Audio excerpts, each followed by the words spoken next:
Muy buenos días y feliz jueves 27 de agosto. Estamos cerrando el mes de agosto rapidísimo, se está yendo ya este mes y para hablar con ustedes de un repaso de lo que está sucediendo con los inmigrantes, el mercado de las remesas, las tendencias que están retratándose y que está siguiendo muy de cerca, pues ustedes ya saben, nuestro invitado regular para este tema, como lo conocen, el experto en remesas, Manuel Orozco, hoy como director del Centro de Migración y Estabilización Económica, este centro que hace parte de Creative Associates. Saludos hasta Washington, eso no cambia. ¿Cómo estás, Manuel?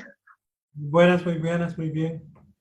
Oye, bueno, pues mira, debo decir que a mucha gente le ha quedado sorprendida porque en el retrato de la caída de las remesas no ha sido tan dramático como se esperaba. Cuéntame, digamos, revisado ya ese escenario que ha pasado hasta ahora. Pues lo que está ocurriendo es muy interesante, va contra todas las proyecciones que se han hecho, que se esperaba una caída drástica del 20%. Sin embargo, lo que estamos observando es que a fin de año la caída va a ser básicamente de menos del 5%. En este momento lo que vemos es cerca del 3% de una caída de remesas. Y esto tiene que ver por al menos unos tres factores. Primero, es que el 75% del volumen de las remesas proviene de Estados Unidos. Y los migrantes en Estados Unidos, y este es el segundo punto, de alguna manera aprendieron mucho de la recesión del 2009.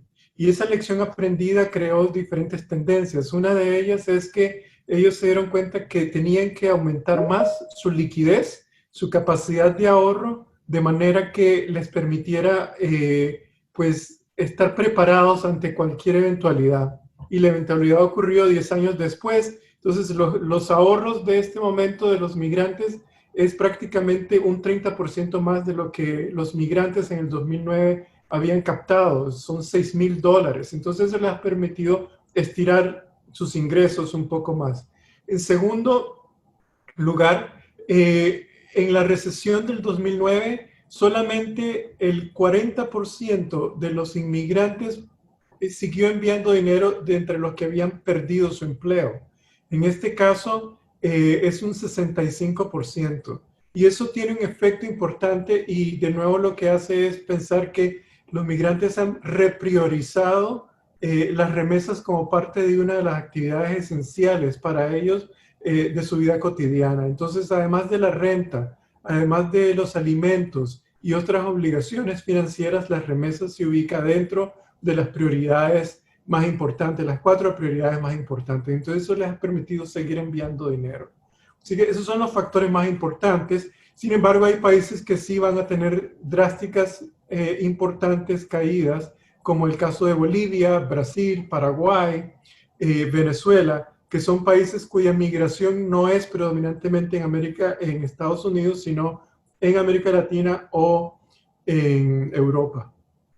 Ok, entonces es mejor de lo esperado. Lo que estás diciéndome en pocas palabras es que los inmigrantes son más resilientes, una palabra que a mí no me encanta mucho, pero es un término muy específico, muy puntual que los describe y hay lecciones aprendidas. Pero me estás hablando de que están tomando los ahorros de mañana, los que pueden usar mañana para la emergencia de hoy y esto, ¿cuánto los pone en riesgo financieramente o no? Estas lecciones aprendidas son tan buenas que estamos hablando de inmigrantes que además se pueden colocar rápido porque la economía estadounidense incluso, aunque ha caído y se contrajo de una manera histórica en el segundo trimestre, pues está, digamos que levantando cabeza más rápido de lo que muchos estaban esperando. ¿Cómo lo defines?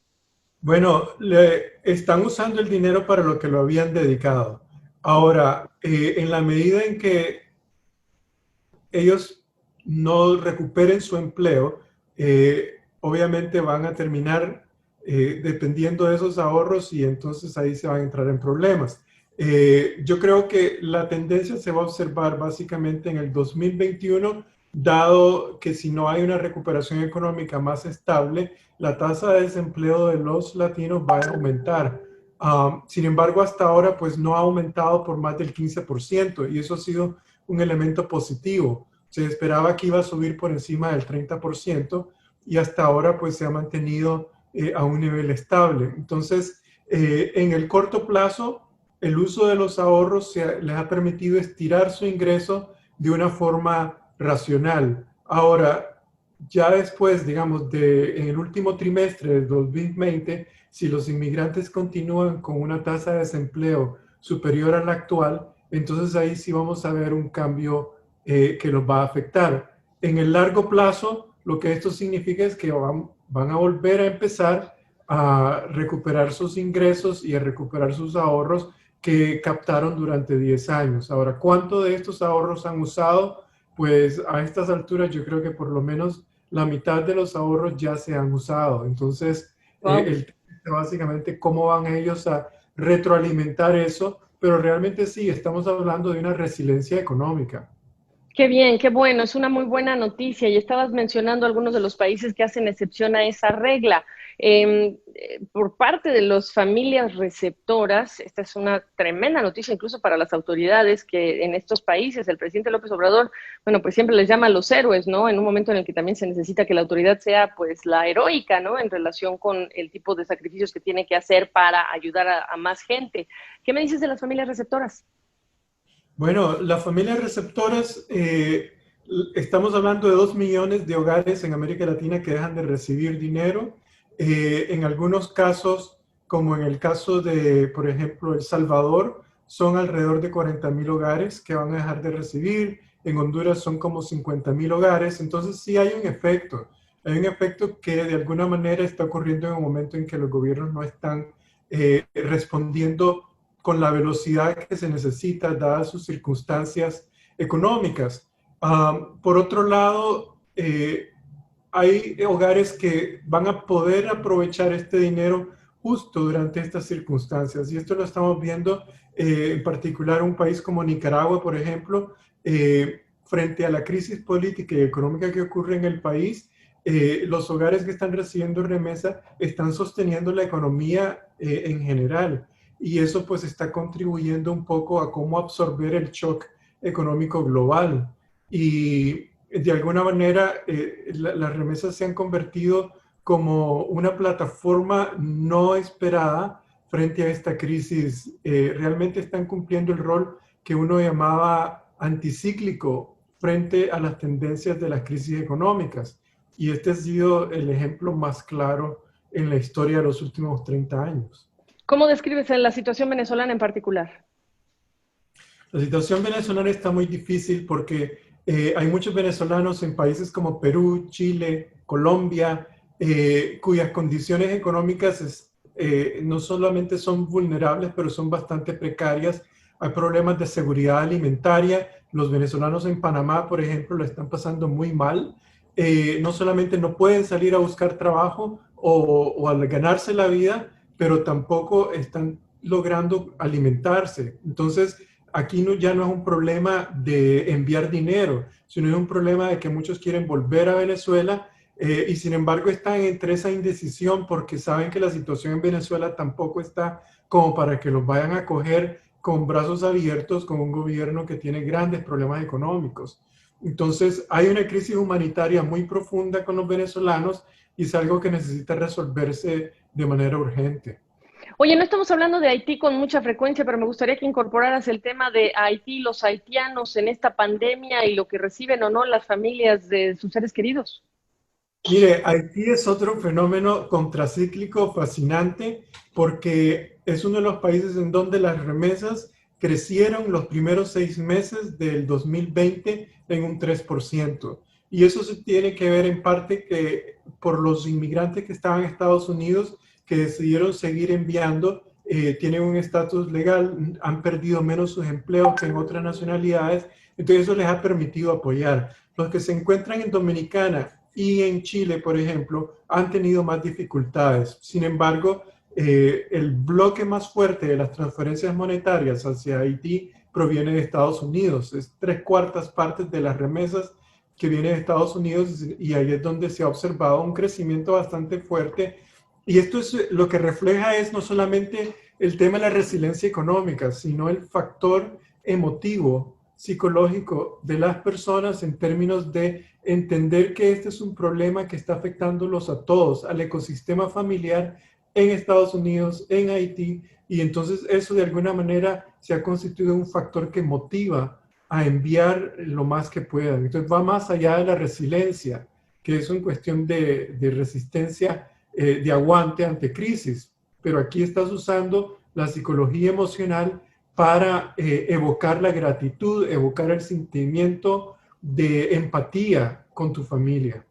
Por supuesto, y además en un país con una inestabilidad política severa de los últimos meses, vamos, este es el país más pobre del hemisferio occidental. Adelante, ¿cómo? No, Haití es un país que tiene crisis políticas cada 3 años. Desde Sí, que Aristide fue sacado en los 90, es un país que ha entrado por estas crisis cíclicas y desafortunadamente el país no ha podido entrar en un proceso de estabilidad política y económica desde entonces. El terremoto contribuyó más bien a empeorar todo y ahora el país prácticamente es un estado fallido. Entonces claro. las constituyen casi el 40% del PIB. Qué barbaridad. Manuel, para ir cerrando ya esta conversación, te hago una serie de preguntas para ver si las pudieras incluir en tu comentario. Política pública. No tenemos una vacuna. Yo digo que este es un gran experimento por muchas razones, pero en particular porque no hay una vacuna disponible, porque se acerca el invierno, lo que sería el hemisferio norte, y por lo tanto, pues esto no se puede decir que ya se terminó.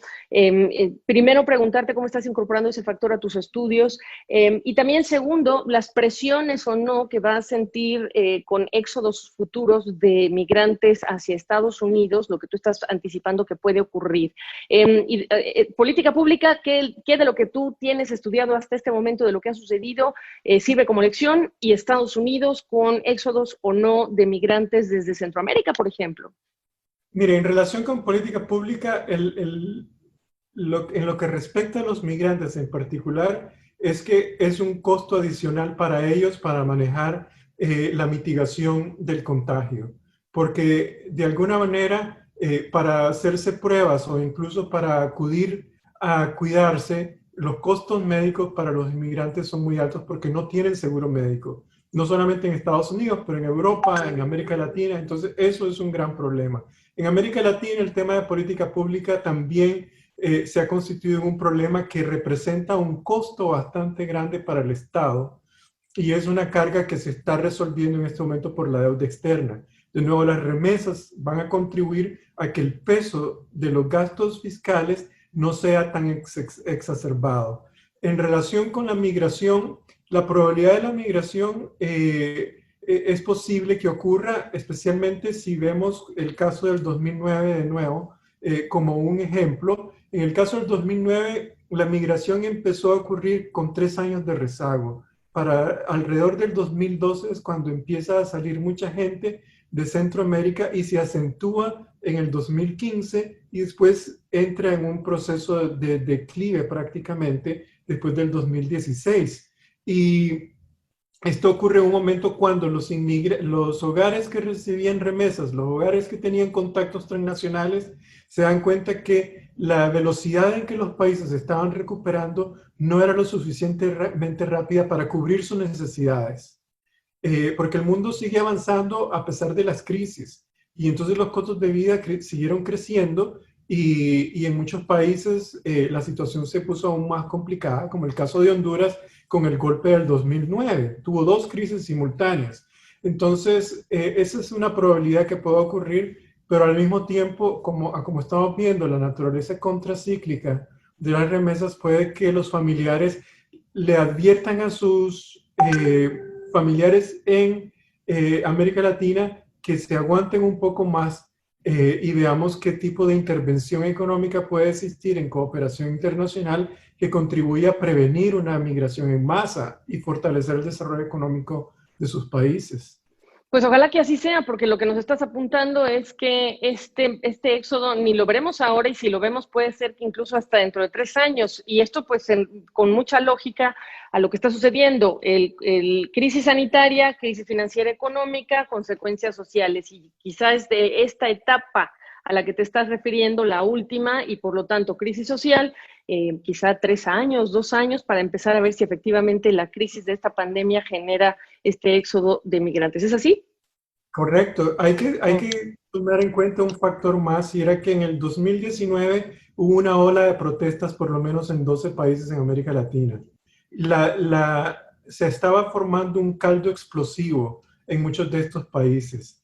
en este momento se ha postergado por una crisis externa que ocurre con la pandemia. Sin embargo, si los estados no resuelven de manera más comprensiva sus modelos económicos y sus crisis de salud en este momento, puede que la intolerancia social pueda explotar de nuevo y eso genere una ola migratoria también. Pues ahí lo tienen y el asunto también es incluir al contrato social del que ahora todo el mundo está hablando, ¿no? Ese contrato social que tenemos los ciudadanos con nuestros gobernantes, etcétera. Qué gusto me da saludarte, qué bueno que nos has actualizado con, digamos, mejores noticias de lo que se esperaba fuera el desempeño de las remesas. Ahora Manuel Orozco está como director del Centro de Migración y Estabilización Económica. Te agradezco y siempre es un gustazo verte, Manuel. Mucho gusto.